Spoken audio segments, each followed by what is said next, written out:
السلام عليكم. مرحبا بكم متتبعين ومتتبعات قناة وصفات فردوس. الوصفة ديال هذا النهار الرزيزة بطريقتي. خليكم معنا تاخذوا المقادير والطريقة إن شاء الله. بسم الله على بركة الله. المقادير ديال العجين المسمن فراه كلشي كيعرفها، أنا غادي نذكركم هنايا بعجالة.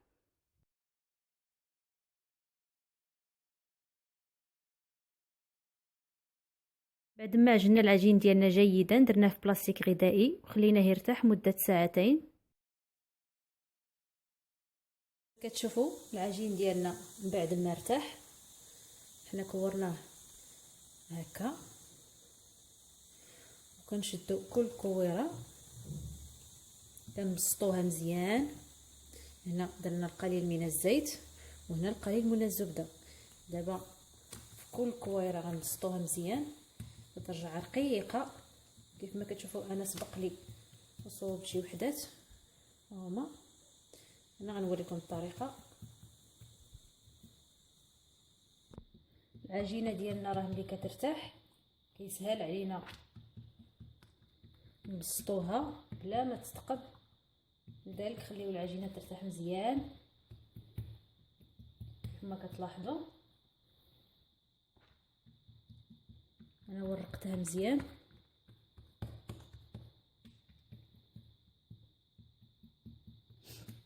دابا غنجيبوا هاد الاداه، ولا الا ما كانتش عندكم غادي تستعملوا غير سكين عادي. غادي تبداو لكم تشوفوا، غادي تبداو تقطعوا هكا. الشريطه تكون رقيقه بحال هكا.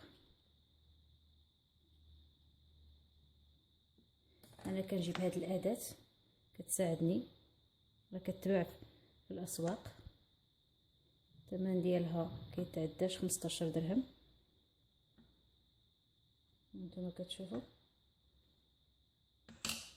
دابا غادي نديرو الزبده ديالنا،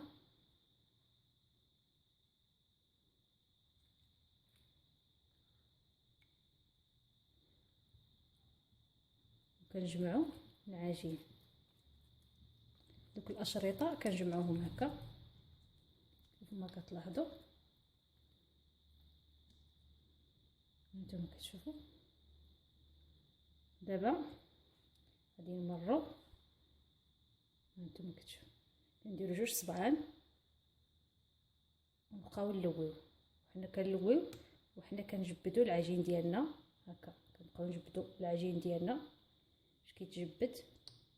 وفي الاخير كنديروا هذه هنا نديرها هكا ونخليوها ترتاح. نفس العمليه غنقوموا بها.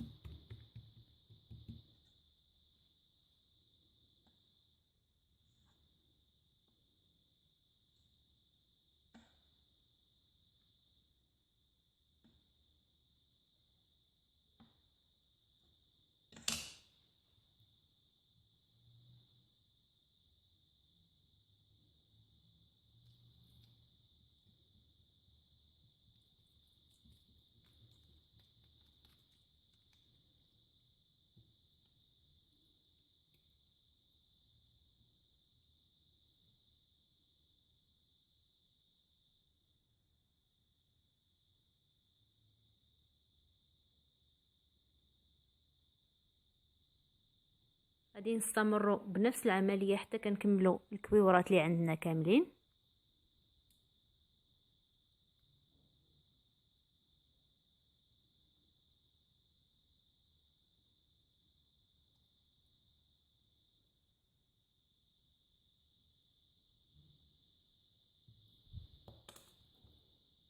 اللي كنساليو هانتوما كتشوفوا جبنا هذه اللي كانت هنا اللي بدينا بها هي الاولى.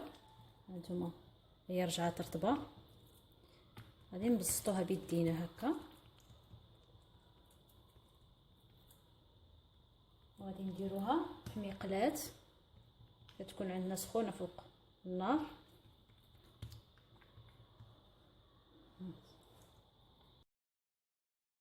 باش يسهل عليكم تبسيط ديك الكويوره الملفوفه خليوها ترتاح جيدا عاد بسطوها. ملي كنديروا الرصيصات ديالنا فوق المقلاة، فحنا كنحاولوا نقوموا بهذه العمليه. كنجيبوا 2 معلقات بحال هكا، كنبركوا على الجوانب باش كيتحلوا دوك الخيوط من الداخل وما كتجيش معجنه. كنقلبوا مره مره.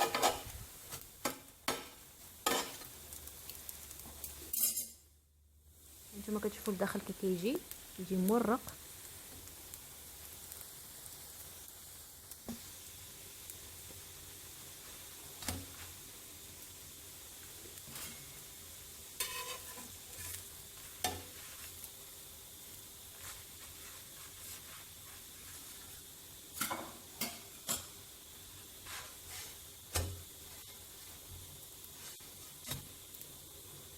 ما تبالغوش بزاف في الضغط على الجوانب ديال هاد الرزيزه. كيف ما كتشوفوا انا هنا وحدايا راها حلات لي.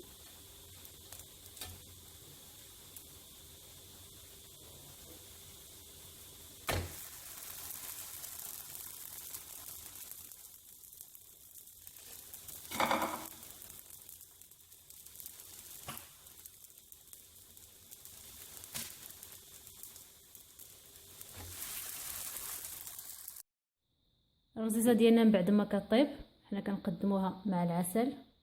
هانتوما تشوفوا الشكل ديالها من الداخل كي داير.